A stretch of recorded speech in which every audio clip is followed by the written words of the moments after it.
Can tüyü, kan tüyü canamın le, Xavf tüyü malamın le, Şev tüyü, roş tüyü, heyv tüyü dilimin le, Tüyü hanımamın le,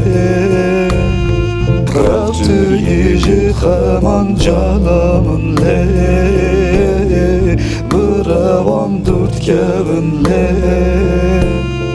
Kem tüyü jihaftan jihasman le,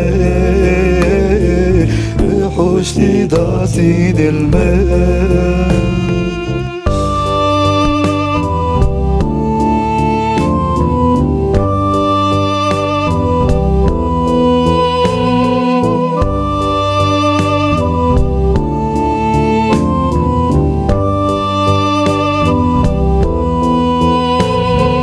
Artıyı peltüyü agır dilimin ne,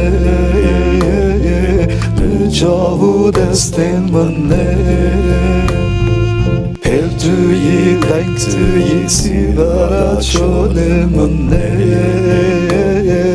Heni görelimin ne, Çevecim nagıha rastiyle, Rastiya delalele,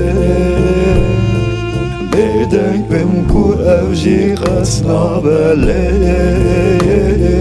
Nabele min şermele,